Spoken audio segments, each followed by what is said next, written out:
in recognition of outstanding social enterprises which by their drive, courage and innovative spirit are making our community a better place. Ladies and gentlemen, may we present to you the winners of the President's Challenge Social Enterprise Awards 2013.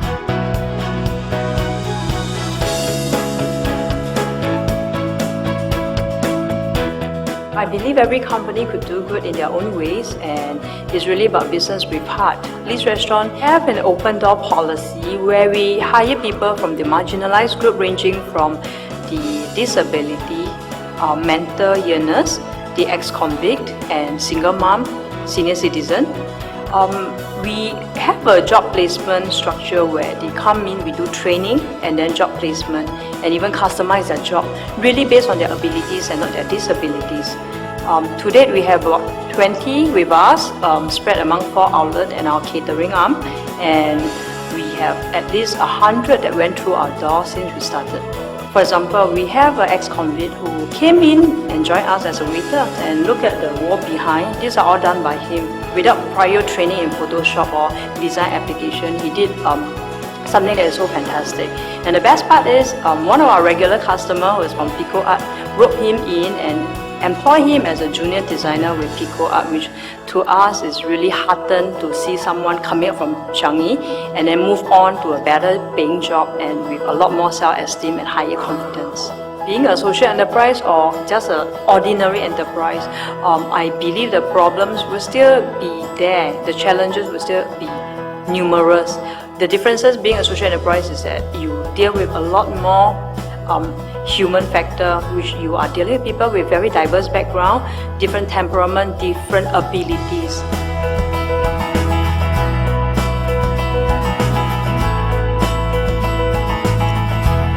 We're Better Barista Coffee Academy, and we work primarily with marginalized women and youth at risk. What we do is we put them through a holistic 6-month program where we train them up mentally, physically and emotionally. So we give them high-level skills in specialty coffee and then send them up for internships at specialty cafes. And we work with a clinical psychologist to put them through emotional resilience training. And then physically, we skill them up to yoga, self-defense, rock climbing, kayaking. And really, this is to help them to become financially independent, get a job. We've worked with about 21 people over the past 2 years. 80% graduated, 80% have found jobs upon graduation, and more importantly, 80% have indicated, an increase in self-confidence and self-esteem.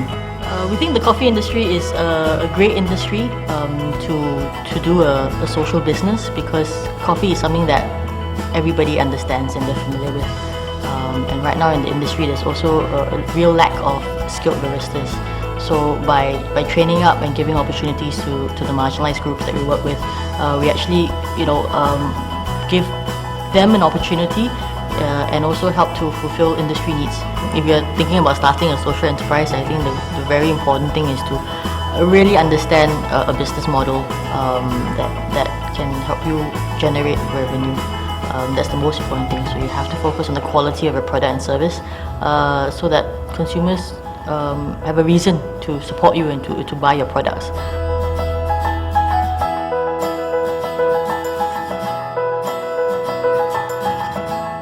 SATA ComHealth is looking at how it can do impactful services to the community.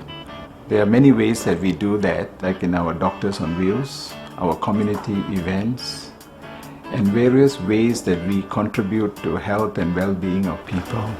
One of the areas is we work with schools to look at families that are disadvantaged, especially those who are getting the school's pocket money fund. For that purpose, we have given them a card, the Healthy Life card. And with these cards, the family members, the entire family, not only the students, can come to one of our medical centers for free medical care.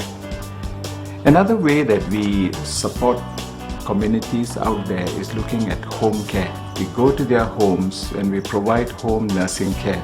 In the healthcare industry, there are many opportunities to help the people who are poor, disadvantaged. As you know, that healthcare costs are rising, and people who are not employed or who are elderly will find it difficult to manage their healthcare expenses. If you want to be in social enterprise, some of the things that are important is having the discipline to be able to manage the organization. So in order to do that, you need to have the right people. The President's Challenge Social Enterprise Awards congratulate these social enterprises for your success in both doing well and doing good. We are heartened by your business model and philosophy, as we believe Singapore will always be a home where everyone is unique, where everyone matters.